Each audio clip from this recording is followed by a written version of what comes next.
अलवर जिले के बड़े किसान नेता और नवनिर्वाचित जिला प्रमुख बलबीर छिल्लर जी आज हमारे साथ हैं।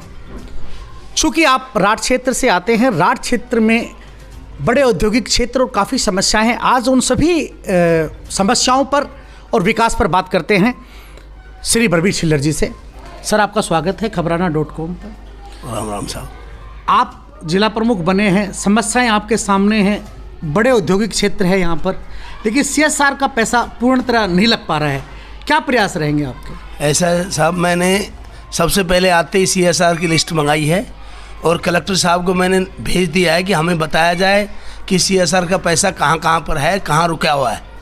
और हमारे साथी वेद प्रकाश खबरी जी और संदीप पोलादपुरिया जी ने भी मुझे बात की थी। तो हम सब मिलकर क्या इलाके की चिंता, हमें औद्योगिक क्षेत्र हमारे क्षेत्र में है, तो हम सब मिलकर ये प्लान करें कि हमारे इलाके का पैसा हमारे इलाके में लगे। जो औद्योगिक क्षेत्र में पानी हमारा ख़राब हो रहा है, बिजली हमारी ख़राब हो रही, सड़कें हमारी ख़राब हो रही, पर्यावरण हमारा ख़राब हो रहा है, तो हम सब मिलकर क्या ज़िले की बात, तो ज़िले का विकास की बात करेंगे और सब मिलकर CSR का पैसा आपको मैं अगली मीटिंग से पहले एक एक चीज़ क्लियर कर दूंगा मैं। और मैं कल की मैं ये कहूँगा, आप पत्रकारों कल की खबर भी लगा दें कि हम बहुत जल्दी ज़िले के जितने भी जनप्रतिनिधि हैं उनकी मैं ज़िले में खाना रख कर क्या पंचायत समिति सदस्य, जिला पार्षद, सरपंच साहिबा, जितने भी पंचायत राज के जनप्रतिनिधि हैं उनको बुलाकर अलवर ज़िले में जल्दी मैं तारीख तय कर रहा हूँ, उनकी मीटिंग बुला रहा हूँ और लंच हम साथ करेंगे और एक एक गांव ढाणी की समस्या उनसे सुनेंगे। उसमें सब मिलकर, उसमें कोई पार्टी का मैटर नहीं है, सभी पंचायती राज के जो किसी भी पार्टी का व्यक्ति हो सबको साथ बिठाकर विकास की बात करूँगा। यहाँ पर अनेकों जातियों के शमशान घाट है और उन पर कुछ लोग काबिज हैं। देखा गया है कि प्रशासन उन पर कब्जे हटाने की जगह प्रशासन वहाँ अपनी रोटियाँ सेकता है। तो क्या प्रयास रहेंगे कि जो मोक्ष धाम हैं उन्हें अतिक्रमण मुक्त करवाए जाएं? ऐसा है जी, मेरे पास लिखित में कैंप लगता है, उस दिन बताएं। और जिस गांव के 5 छुपके तो काम मैं करने वाला, अकेला आदमी से तो चना भाड़ फोड़ता नहीं। गांव के 5 आदमी आए जिनका शमशान घाट में समस्या है, मेरे पास लेकर आए, वो कितना भी बड़ा आदमी क्यों ना, उस अतिक्रमण को मैं हटवाऊँगा। चूँकि आप किसान नेता हैं और मोदी ने कल बैकफुट पर आकर और तीनों कृषि बिलों को निरस्त करने का एक आश्वासन दिया, या ये कहूँ कि घोषणा की, कितने खुश हैं आप? सर, सत्य का परेशान हो सकता, पराजित नहीं होता। हम तो, हमारी सत्य की जीत होती है। हमें परेशान जरूर हुए पर पराजित नहीं हुए। मोदी जी पराजित हुए और उनको पराजित, लेकिन अभी भी अविश्वास है मोदी के खिलाफ कि देखिए कल उन्होंने घोषणा की तो अब तक आपको रोड से हट जाना चाहिए था, लेकिन फिर भी रोड पर जमे हुए हैं। आप कह रहे हैं कि मोदी झूठे हैं और जब तक वो संसद में घोषणा नहीं कर देंगे, तो क्या कहना आपका? सर, पुरानी कहावत है, बचपन में लोग कहते थे भाई दूध का जला हुआ फूंक दे के पीता है जी। तो उन्होंने ऐसी कुछ हरकत की है, इसके आधार पर लोग कहते झूठी बात। विश्वास नहीं है उन पर? विश्वास क्या, उन्होंने जो संसद में इतने बड़े भारत के प्रधानमंत्री को छोटा पद नहीं होता, लेकिन आम जनता के बीच में, मीडिया के बीच में घोषणा कर रहे हैं वो। मैं तो कहता हूँ आज तक का प्रोटोकॉल जो कहता है, मैं तो इतनी बड़ी बात नहीं कह सकता। प्रोटोकॉल ये कहता है इतने बड़े पद पर रहते हुए छोटी बात मुँह से नहीं निकलनी चाहिए। मैंने देखा है कि नीमराणा पंचायत समिति में दोनों विधानसभाओं का आक्षेप है, बहरोड का भी और मुंडावर का भी। तो जनप्रतिनिधि कहीं ना कहीं सत्ता के पक्ष में बोलते नजर आ रहे हैं, क्या कहेंगे आप? ऐसा जी, जनप्रतिनिधि जनता ने चुना है। नहीं, लेकिन जो प्रशासनिक अधिकारी उन्हें तो उनकी काबिलियत ने चुना है, तो वो भी उन्हीं के स्वर में बोल रहे हैं।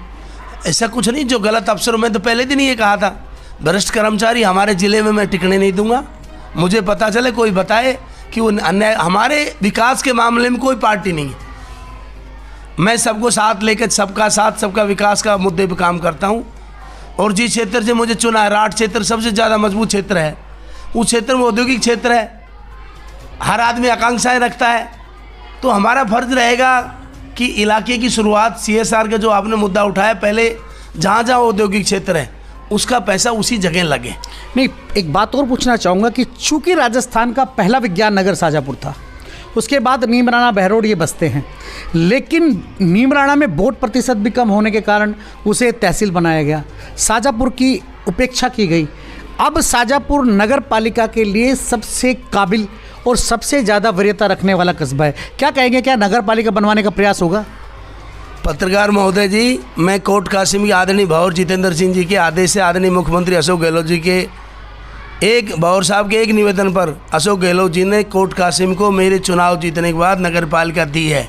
और ये आज आपके सामने पहले आया, तब भी ये कहा था कि मैं कुछ बना तो शाहजहाँपुर को नगर पालिका बना। ये घोषणा कर रहे हैं कि अगर आप मैं आदरणीय बावर प्रमुख बन गए, मेरे कोटे मैंने लिख रखा है, आदरणीय बावर साहब से मेरी बात हो जाती है।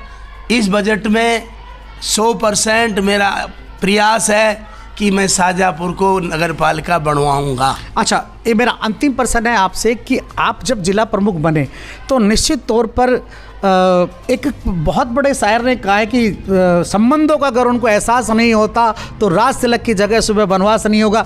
लेकिन आपका राज तिलक हुआ है, तो राज तिलक जब हुआ है उसके जैसे ही आपने कुछ ख्वाब तो बनाए होंगे ना राज क्षेत्र को लेकर, तो ऐसी क्या योजना है महत्वाकांक्षी जो आप करना चाहते हैं राज क्षेत्र के लिए, जिले के लिए? मेरी तो योजना ये है साहब, जो मेरे साथी मेरे साथ रहें, मेरे सहयोगी मेरे साथ रहें, सहयोगियों को साथ लेकर सब मिलकर, क्या मेरे सपने तो ये है कि मेरी टीम बरकरार रहे। क्या मुंडावर से चुनाव लड़ेंगे, टिकट मिलती है? मेरी तो जन्मस्थली है, चुनाव तो राजनीतिक मुद्दा है। सीधी सीधी बात, क्या चुनाव लड़ेंगे मुंडावर? मेरी तो मुद्दा तो सर मैं छोटी बात मेरे मुंह से कह नहीं सकता, बाकी जनता का प्यार चाह तो, और पार्टी चाहेगी, मेरे दोस्त चाहे, मेरे साथी चाहे, मैं तो सबका साथ और सब साथियों के साथ रियाय लेकर ही चुनाव की बात करूंगा। इससे पहले तो मैं चुनाव घोषणा नहीं कर। टेढ़ी मेढ़ी बातों का ये सफ़र आप देख रहे थे मेरे साथ। पुनः मिलेंगे किसी और अजीम शख्सियत के साथ, तब तक देखते रहिए आप खबराना.com।